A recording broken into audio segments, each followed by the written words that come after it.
नमस्कार, मैं हूं अमित पालित।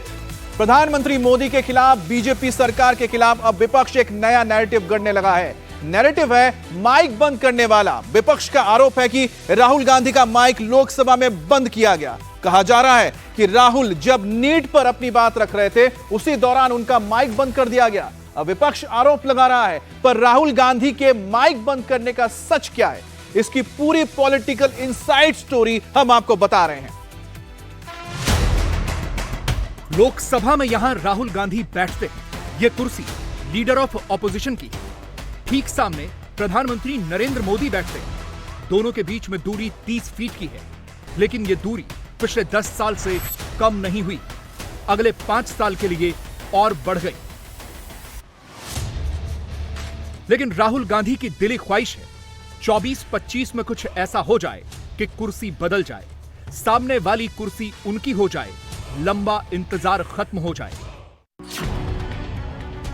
इसके लिए सीधे प्रधानमंत्री मोदी टारगेट पर हैं। सीधे सीधे मोदी पर अटैक हो रहा है। हर सवाल मोदी पर उठ रहा है। मोदी तीसरी बार प्रधानमंत्री बने तो क्या से क्या हो गया, इसकी लिस्ट बनाकर घुमाई जा रही है। मोटिव एक है, स्ट्रैटेजी एक है। नरेंद्र मोदी को हटाना है, राहुल गांधी को कुर्सी में लाना है। कांग्रेस रिप्लेसमेंट के लिए राहुल का प्लेसमेंट कराने की कोशिश में है। इसके लिए 3 फ्रंट में मोदी को घेरा जा रहा है, संसद, सड़क और गठबंधन में। संसद में माइक ऑफ, हंगामा ऑन हुआ। राहुल गांधी का माइक बंद हुआ तो सीधे ब्लेम प्रधानमंत्री मोदी पर लगाया गया। राहुल गांधी और मोदी सरकार का फर्क वाला नैरेटिव कांग्रेस के नेता, सपोर्टर, हर किसी की टाइमलाइन में है। संसद के अंदर क्या हुआ, संसद के बाहर क्या हुआ, एजेंडा क्या सेट हुआ, पॉइंट बाय पॉइंट समझिए। राहुल गांधी नीट से फाइट करने के इरादे से आए, लेकिन शायद उनको ध्यान नहीं था अब वो सिर्फ सांसद नहीं है, नेता प्रतिपक्ष हैं। विरोध करने का नियम भी उनको मानना होगा। राष्ट्रपति अभिभाषण पर माननीय प्रतिपक्ष के नेता, मेरा विषय है कि आपको दोनों, आप जितना आपकी पार्टी का समय आप पूरा भी ले सकते हैं, मुझे कोई आपत्ति नहीं, आप डिटेल में बोलना, लेकिन एडजॉर्जमेंट मोशन पर और अन्य विषयों पर पहले ही व्यवस्था दे चुके हैं। इसलिए मैं सदन से आग्रह करूंगा कि आप प्रतिपक्ष के नेता हैं, आप संसदीय मर्यादाओं का पालन करेंगे, ऐसी मेरी अपेक्षा आपसे। उनको राहुल गांधी सबसे पहले नीट पर चर्चा चाहते थे। राहुल नेता विपक्ष के नियम नहीं मान रहे हैं, लेकिन मुद्दा यह नहीं बना। मुद्दा बन गया राहुल का माइक।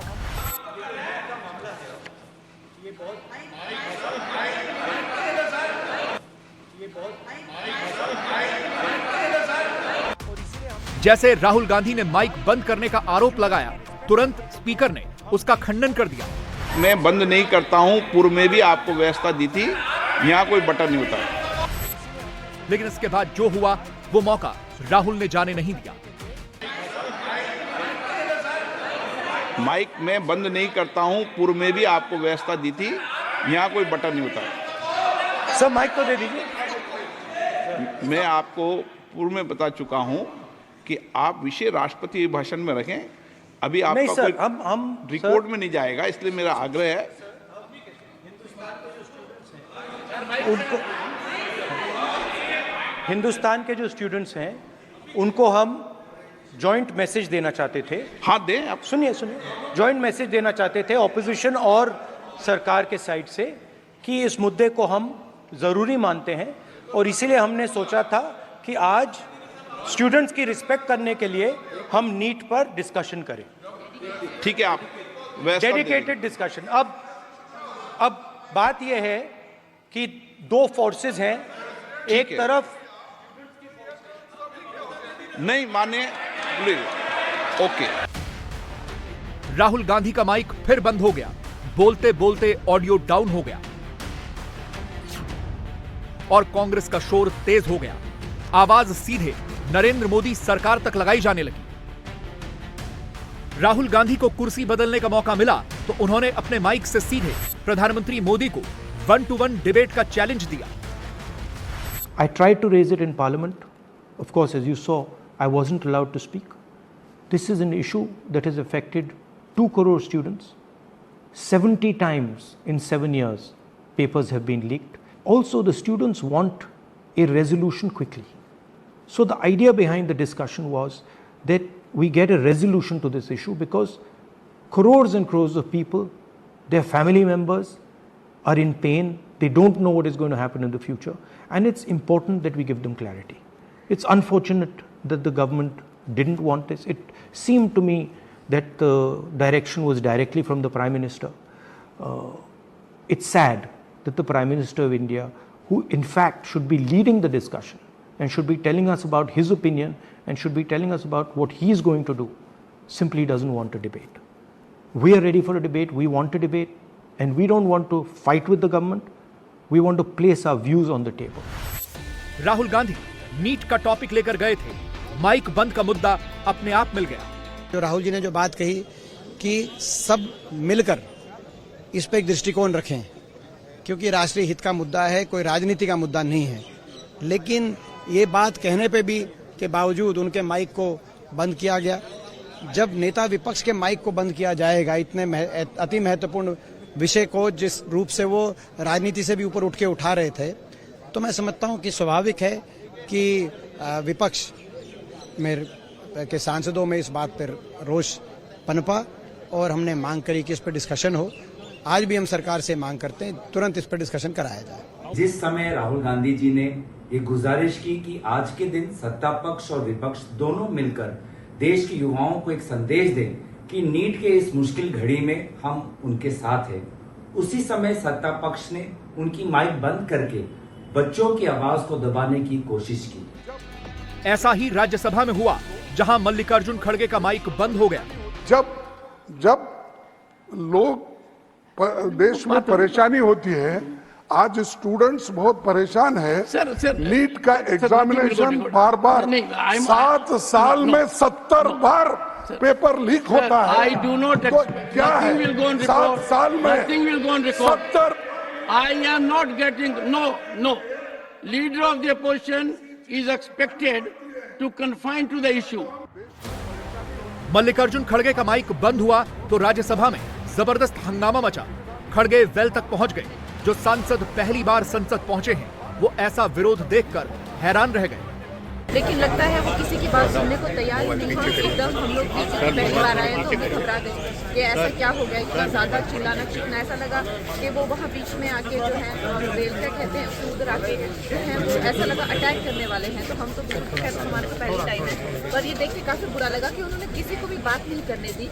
और जिस पर राष्ट्रपति जी के भाषण पर जो है वो चर्चा करनी थी, उसको तो भूल कर वो अपनी ही जो है वहाँ पे मनमानी कर रहे थे। तो पता नहीं कैसे एक पहले भी छोटा ब्रेक लिया, उसके बाद भी उन्होंने जो है बहुत एक, मुझे नहीं लगता इस तरह का आचरण जो है एक्सेप्टेबल होना चाहिए। राहुल गांधी को इस कुर्सी से उस वाली कुर्सी में जाना है।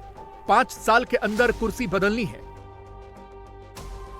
इसके लिए कहीं पर कुछ भी हो, कोई हादसा हो, ब्लेम सीधे प्रधानमंत्री मोदी पर लगाना है। दिल्ली में एयरपोर्ट टर्मिनल 1 पर छत का हिस्सा गिरा, एक शख्स की मौत हो गई। इसको सीधे मोदी से जोड़ दिया गया। झूठा नैरेटिव शुरू किया कि मोदी ने मार्च में जिस टर्मिनल का उद्घाटन किया वही हिस्सा गिरा। ये लाइन केंद्रीय कांग्रेस से लेकर केरल कांग्रेस तक चलाई गई। हर मोबाइल में ये एजेंडा फैलाया गया। प्रियंका गांधी के इस दावे का एविएशन मिनिस्टर राम मोहन नायडू ने फैक्ट चेक कर दिया। इसके बारे में मैं क्लैरिफिकेशन दे दूं कि जो प्रधानमंत्री साहब जो इनॉग्रेट किया वो दूसरा बिल्डिंग है, दूसरी तरफ है। जो यहाँ कोलैप्स हुआ है वो 2009 में 2009 में पुरानी बिल्डिंग है। 2009 में जो उस टाइम ओपन हुआ था, तो उसके ऊपर जो इंस्पेक्शन करना है वो अभी करवाएंगे। जो हिस्सा गिरा है वो 2009 में बना था।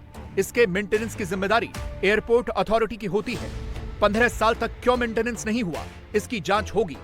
इंडिया टीवी आपको टर्मिनल T1 की एक्सक्लूसिव तस्वीरें दिखा रहा है। इस वक्त हम पहुंचे हैं जहां से अगर आप देखेंगे यहाँ जूम करके, तो यहाँ आपको वेल्डिंग फेलियर स्पष्ट दिखाई देगा इस हिस्से में जहां हमारा फोकस है। इसके बाद एक के बाद एक पूरे टर्मिनल का इतना बड़ा हिस्सा गिर गया है। कुल 3 पिलर जो थे वो जवाब दे गए। अगर आप इस एज पर जाकर देखेंगे तो ये पूरी तरह से जंगा हुआ आपको नजर आएगा। नीचे पेंट हो रहा था, लेकिन जहां पेंट नहीं हो रहा था, जिस ज्वाइंट पर पूरे पिलर का वजन था, वो जंग गया है और ये पूरा हिस्सा यहाँ आकर गिरा है। लगभग 500 मीटर के आसपास का हिस्सा ये गिरा है। ये एक्सक्लूसिव तस्वीरें आप देख रहे हैं। ये अगर आप देखेंगे तो पिलर के जो हिस्से हैं वो नीचे गिर गए हैं, जिनके ऊपर वेट था, यानी जो ये पिलर ऊपर से कनेक्टेड थे, यहाँ पर फेलियर हुआ है। अगर आप इस हिस्से को देखेंगे तो इस पिलर पर वजन था और ये वजन जिस पिलर के साथ कनेक्ट था वो टूट गया है, जिसकी वजह से ये पूरा स्ट्रक्चर नीचे आके गिरा। पिलर जिस पर वजन था वो पूरा इंटैक्ट है, लेकिन ये जॉइंट जो आप देख रहे हैं स्क्रीन के बीचों बीच, ये टूटा है। अगर आप नीचे देखेंगे तो सुबह 4:30 बजे 4:35 पर आखिरी फ्लाइट यहाँ से डिपार्ट हुई है। उसके बाद की सारी फ्लाइट्स यहाँ कैंसिल नजर आ रही हैं। ये नीचे आप मोटा पिलर देख रहे हैं, ये कंक्रीट का पिलर है, ये इंटैक्ट है, लेकिन ऊपर जो लोहे का पिलर है जिस पर वजन था वो जवाब दे गया, जो ये जॉइंट है वो जवाब दे गया। ये तस्वीरें आप सीधे T1 टर्मिनल से देख रहे हैं, जहां एक एक कर सारे पिलर जवाब देते गए और एक बड़ा हिस्सा भर कर नीचे आ गिरा। जिस बार के जरिए पूरे स्ट्रक्चर को सेव किया गया था वो बार का हिस्सा भी आपको वेल्डिंग फेलियर आपको साफ नजर आ रहा होगा। इस तरीके से एक लंबा स्ट्रक्चर तैयार किया गया था जिसमें वेल्डिंग फेलियर आपको स्पष्ट नजर आएगा। अगर हम आपको थोड़ा सा नजदीक जाकर दिखाएं तो यहाँ पर आपको ये वेल्डिंग हुई थी, तो वेल्डिंग का निचला हिस्सा यहाँ टूटा है और उसके बाद ये बार फट गया है, दबाव नहीं सह पाया है। अंदर जंग लगे होने की पुष्टि स्पष्ट आपको दिखाई दे रही है। इंटरनल स्ट्रक्चर है जो कई सालों से मेंटेन नहीं किया गया। अगर आप इस पिलर को देखेंगे तो आपको ये नजर आएगा। हादसा क्यों हुआ, कौन दोषी है, इसकी हर एंगल से जांच की जा रही है। सीधे प्रधानमंत्री मोदी खुद मॉनिटरिंग कर रहे हैं। एविएशन मिनिस्टर राम मोहन नायडू भी पूरी तरह एक्टिव हैं। घायलों से मिलने के लिए एम्स भी गए। अब देश के सारे एयरपोर्ट की इमारतों की जांच होगी ताकि ऐसा हादसा दोबारा ना हो।